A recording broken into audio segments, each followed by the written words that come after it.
자, 이제 PC 여기 제 1과목의 이제 과목명이 그 컴퓨터 일반이 되겠는데, 컴퓨터란 말은 여기서 주로 PC를 의미하는 용어가 되겠고, PC는 바로 다른 말로 개인용 컴퓨터라고 이렇게 또 얘기하죠. 이 PC에도 다양한 종류의 PC가 있는데, 그 다양한 종류 PC 공통적으로 무엇으로 구성되어 있냐면 하드웨어와 소프트웨어로 구성되어 있다는 거죠. 그죠? 하드웨어는 이제 뭐냐면 이 PC를 구성하는 몸체를 말하는 거죠.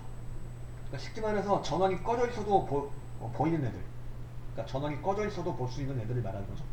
우리 이제 이런 모니터라든가 마우스, 키보드, 본체 이건 다 전원이 꺼져 있어도 이 자체는 볼 수가 있죠. 그죠? 소프트웨어는 켜야지만 볼 수가 있어요. 켜가지고 전원을 켜가지고 PC 부팅이라는 걸 하게 되죠. 부팅을 해야지만 볼 수 있는 애들이죠. 이 소프트웨어는. 거죠. 그래가지고 소프트웨어는 이제 즉 이 PC 안에 깔려있는 애들을 말하는 거죠. 깔려있는 그 프로그램들을 말하는 거고, 이런 소프트웨어가 또 크게 두 가지로 이제 구성이 되는데, 그게 뭐냐면 바로 두 가지로 분류할 수가 있는데요. 그래서 그 두 가지가 바로 뭐냐면, 하나는 시스템 소프트웨어요. 그리고 또 하나는 바로 뭐냐면 응용 소프트웨어입니다. PC의 구성 중에서 소프트웨어는 크게 두 가지로 이제 나눌 수 있다는 거죠. 구분할 수 있다는 거고, 그 두 개가 바로 뭐냐면 시스템 소프트웨어 그리고 응용 소프트웨어 두 가지로 나눌 수가 있다는 거고, 바로 이 시스템 소프트웨어가 바로 뭐냐면 운영체제라고 보시면 되겠죠. 시스템 소프트웨어가 바로 운영체제요. 그래서 윈도우즈 같은 애들을 통틀어 가지고 운영체제라 하는 거고, 운영체제는 시스템 소프트웨어에 속한다라는 거. 그리고 응용 소프트웨어는 바로 뭐냐면 시스템 소프트웨어, 즉 운영체제 바탕 위에 깔리는 어플들을 말하는 거죠. 앱 혹은 어플이라 부르죠. 자, 앱 또는 어플이란 말이 어디서 나온 말일까요? 바로 어플리케이션이라는 용어가 있죠. 어플리케이션 이 바로 응용 소프트웨어를 갖다 영어로 어플리케이션이라고 하는데요. 바로 어플 또는 앱이 바로 이 단어에서 나온 말이죠. 그러니까 응용 소프트웨어는 줄여서 앱 또는 어플이라고 한다, 이거죠. 그래서 여러분들 지금 열심히 배우고 계신 엑셀도 어플 중에 하나가 되는 거죠. 그리고 한글, 파워포인트, 포토샵 이거 전부 다 뭐야?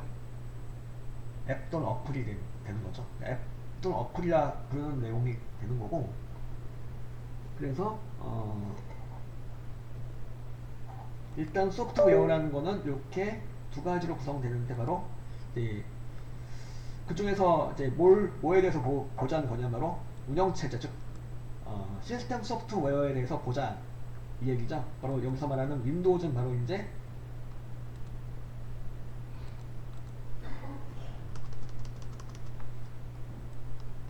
운영체제, 즉 시스템 소프트웨어라는 소리고요.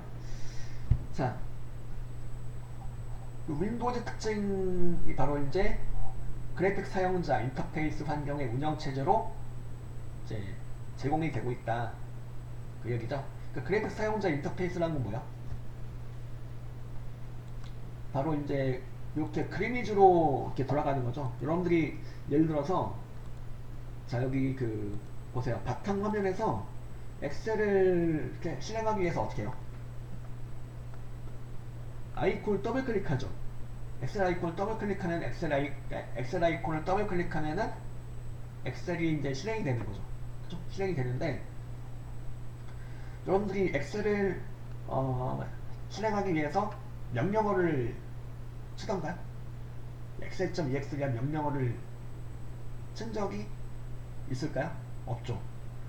그래서 명령어를 친 게 아니고 엑셀을 열어주기 위해서 엑셀을 열어달라 그런 명령을 친 게 아니고 더블 클릭을 한 거예요. 아이콘을.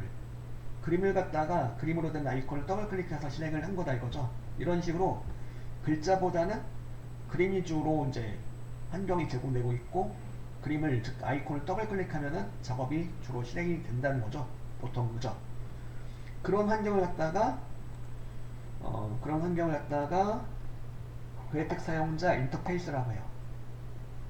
그런 환경 지원한다는 거고요. 그 다음에 자동 감지 설치를 지원하죠. 바로 PMP라고도 하죠.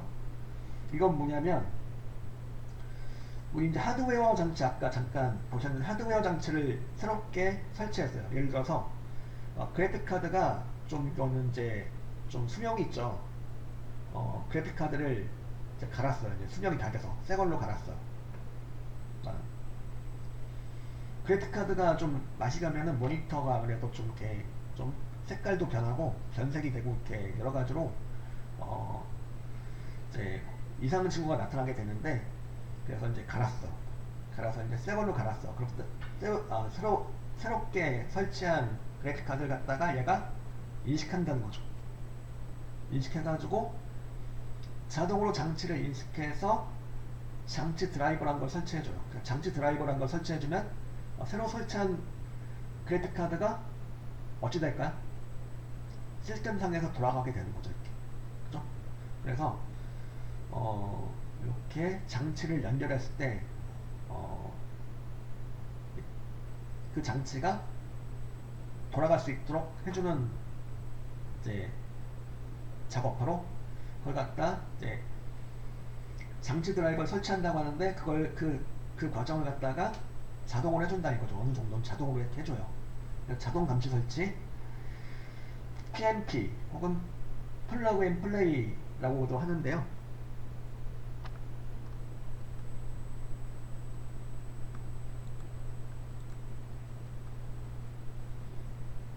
그 다음에 이제 핫스왑 기능도 제공하죠. 핫스왑이 뭐냐면 이거는 전원이 켜진 상태에서도 장치를 장착할 수 있고 분리할 수 있고 바로 이제 대표적인 예가 뭐가 있을까요? USB. 그러니까 시스템이 켜져 있는 상태에서 즉 텀이 켜져 있는 상태에서 USB 꽂을 수 있었어요? 있죠. 그리고 시스템이 켜져 있는 상태에서 USB를 분리할 수 있었어요? 분리할 수 있죠. 그걸 그런 기능을 이렇게 생각하시면 되겠고 전원을 켠 상태에서 컴 시스템의 장치를 연결하거나 분리할 수 있는 기능을 뭐라고 그런다? 핫스왑 혹은 핫스와핑이라고 하는 거죠.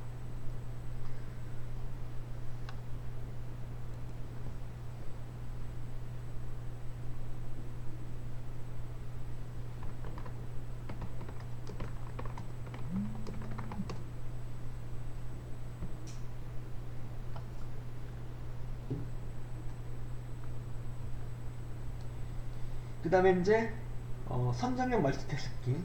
선점형 멀티태스킹은 뭐냐면 일단 멀티태스킹은 뭐냐면 지금 저처럼 막 이렇게 그 여러 가지 프로그램을 띄워놓은 거죠. 이렇게 한 개의 화면에다가 저는 여러분들 요 이미지 지금 교재 일부를 캡처해가지고 이미지로 띄워드리고 있는 중이죠. 그게 이제 지금 여러분들 그 수업하고 있는 영상을 녹화하기 위해서 녹화 프로그램을 열어놓고 있는 중이고 그리고 이제 엑셀도 띄워놨고 그리고 이제 녹화한 영상을 올리기 위해서 유튜브도 띄워놨고 블로그도 띄워놨고 여러가지 띄워놨어요 지금. 그래서 그런 식으로 이제 한 개의 그 화면에 여러 개의 창을 갖다가 동시에 띄워놓을 수 있다는 그런 기능이 되는 거죠. 바로 이 기능 바로 멀티태스킹이 되는 거죠.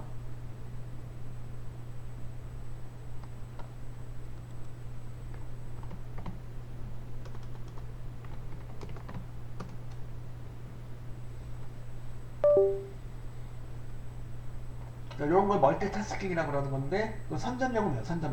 선점용은 이제 여러 개를 동시에 띄워놓고 하다 보면은 한 개가 말썽을 일으킬 수가 있겠죠. 사용하다 보면 한 개가 이렇게 말썽을 부려가지고 시스템이 좀 렉이 걸린다거나 다운된다거나 그럴 수가 있겠죠. 그랬을 경우에 그 말썽을 부린 놈을 갖다가 강제 종료를 한다거나 그러면은 그다음부터는 다시 돌아가겠죠. 그래서 어,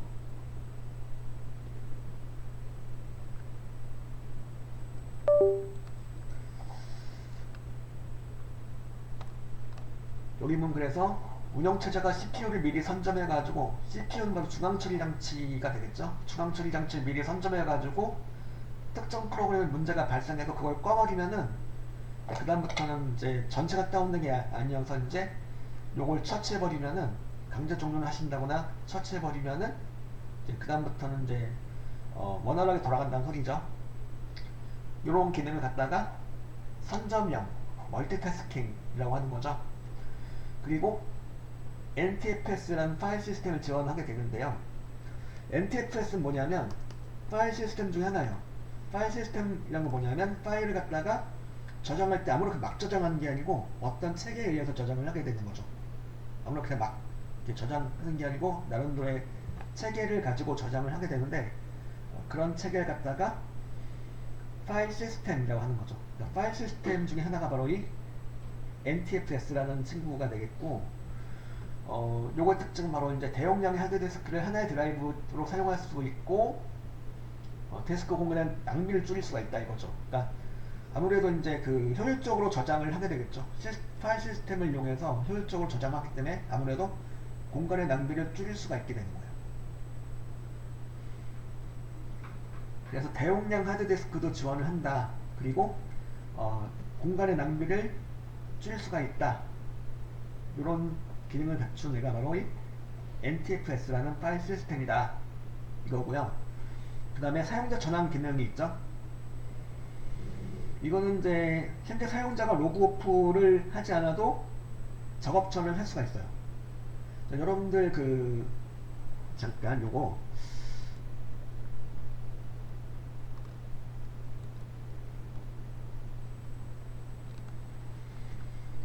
여기 옆에 보면은 뭐가 있냐면 로고키가 뭐냐면 그 키보드에 보면 컨트롤 키, 알트 키 사이에 있는 로고키가 있죠. 그 로고키를 누른 상태에서 L키 눌러보자. 뭐가 나오나? 잠금 화면이 나오죠. 잠금 화면이 나오는데 자 봅시다.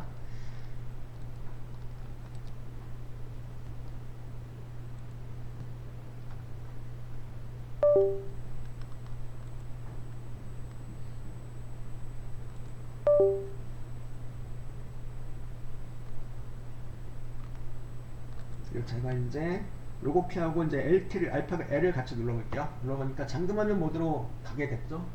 잠금화면 모드로 갔고요. 여기서 이제 뭘 할 수가 있냐면 여기서 빈 화면 아무데나 클릭해 보면은 왼쪽 밑에 뭐가 보이냐면 지금 현재 등록된 사용자 프로필이 보이죠. 사용자 계정이 보여요. 이 계정을 클릭해가지고 바로 사용자 전환, 작업 전환을 할 수 있다는 소리죠. 우리 넷플릭스에 보면은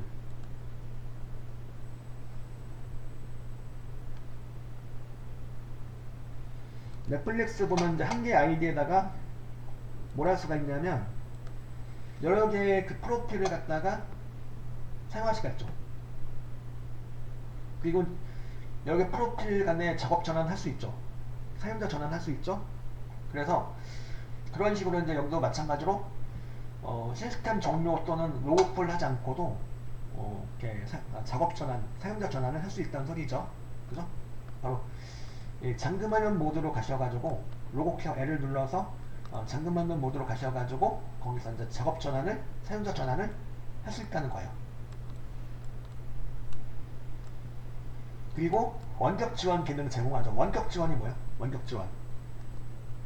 원격 지원은 말 그대로 원격 지원의 컴퓨터를 제어할 수 있는 기능이 되는 거죠.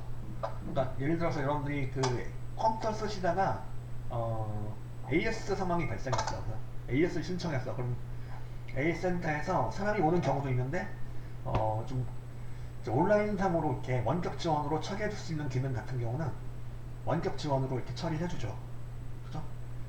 그래서 안 되면 사람이 오거나 여러분들이 본체 들고 와서 AS를 받거나 그렇게 하시면 되는데 그런 식으로 이제 멀리 있는 컴퓨터를 갖다가 접속해가지고 그 컴퓨터를 갖다가 뭐 이렇게 설정을 이렇게 바꿔주는 내용을 도와준다거나 아니면 그 에러가 난 사항을 갖다가 고쳐준다거나 할 수가 있다는 소리죠. 그런 기능 원격 지원 기능이 되겠고, 그 다음 시스템 복원 기능이 있어요. 그러니까 좋았을 때 상태를 딱 기억해놔요.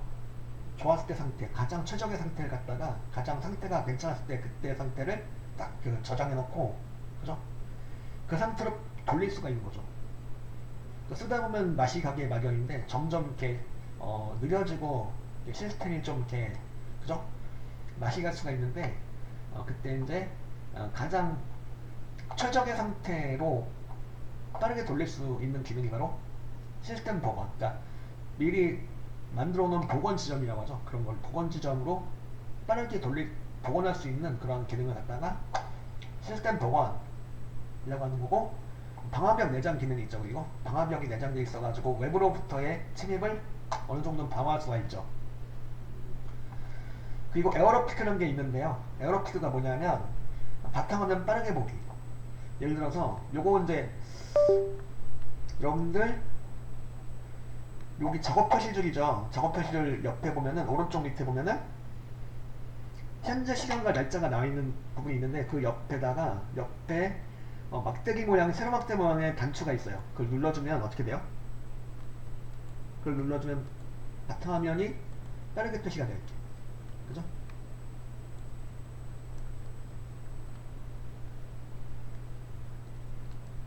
빠르게 표시가 되었다가 다시 복원되었다가 할 수 있다는 소리죠.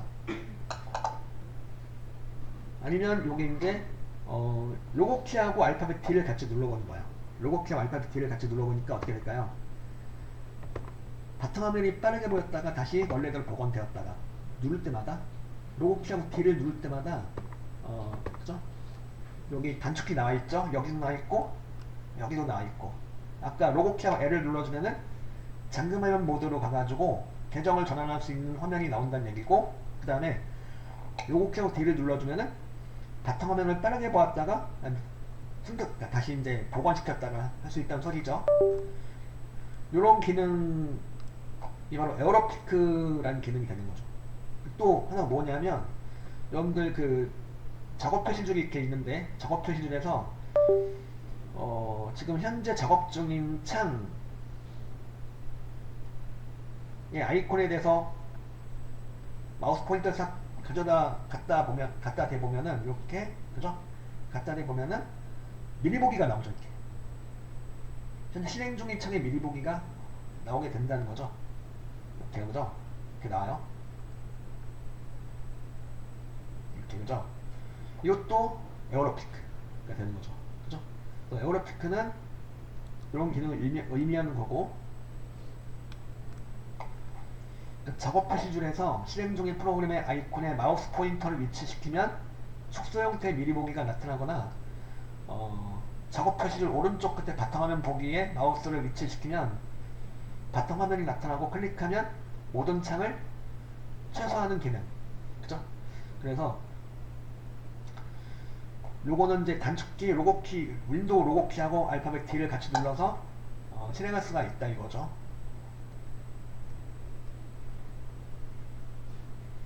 여기까지 해서 지금 이제 1번 이렇게 읽어보기의 1번 내용을 보셨고, 문제를 한번 볼게요. 여기 나와있는 문제, 이 문제를 같이 보시죠.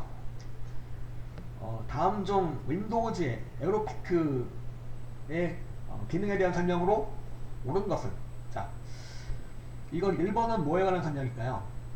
파일이나 권류의 저장된 위치에 상관없이 종류별로 파일을 구성하고 파일에 액세스할 수 있게 한다. 이거는 뭐냐면 바로 이 기능은 즐겨찾기를 의미하는 거죠. 여기 보면은 이런 식으로 왼쪽에 보면은 다운로드 문서 사진 음악 하면서 나오니까 이렇게 이제 라이브러리 형식으로 나와 있는 내용이 있는데, 요 내용을 말하는 거죠. 여기서 1번은.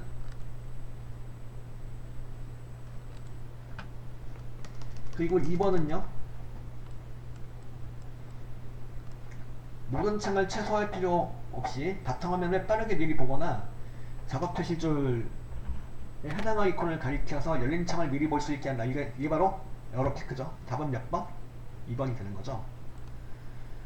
3번은 바탕화면을 배경으로 여러 장의 사진을 선택하여 슬라이드 효과를 주면서 번갈아 표시할 수 있게 한다. 이건 바로 뭐냐면 이거예요. 여기 이제 바탕화면에 대해서 우클릭하고 개인 설정 들어갈 수 있는데, 개인 설정에 들어가 보면은 여기서 이제 바탕화면 배경 그림을 갖다 변경할 수 있는데, 여기서 이렇게 그림 한 장만 이렇게 설정하셔도 되고, 아니면 여러 장의 사진을 선택해가지고 그 사진들이 바뀌는 거예요. 내가 설정한 시간만큼 흐른 다음에 바뀌는 거예요. 그런 식으로 이렇게 여기 배경 개인 설정이 나와있죠. 개인 설정 배경에 보면은 사진을 갖다 슬라이드 쇼로 해가지고 이렇게 설정할 수가 있는데, 여러 장의 사진을 등록해가지고 그 사진들이 계속 바뀌는 거예요.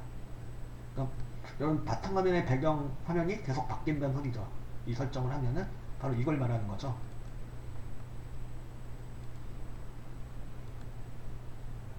그리고 이제 3번은 그거고, 4번은 작업 표시줄에서 프로그램 아이콘을 마우스 오른쪽 단추로 클릭하여 최근에 열린 파일 목록을 확인할 수 있게 한다. 자, 이거는 뭐냐면 비슷한데 좀 다른 거죠. 이건 뭐냐면 우클릭을 해요. 아이콘에 대해서 이제 작업 표시줄의 아이콘 등에 대해서 우클릭하면은 뭐가 나오냐면 이렇게 최근 문서 목록들이 이렇게 표시가 돼요. 최근 목록이 해당 앱에 대한 최근 열어보았던 파일 목록이 표시가 되는데, 이 목록을 갖다 뭐라 그래요? 이 목록을 점프 목록이라고 해요. 점프 목록.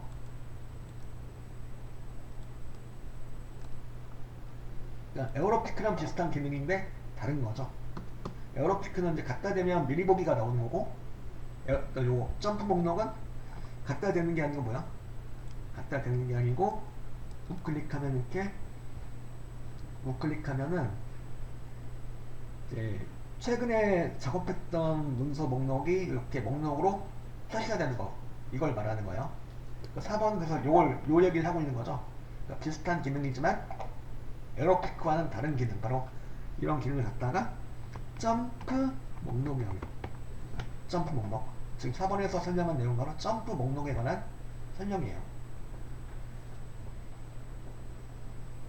답은 그래서 이제 2번이 되겠고요, 그죠?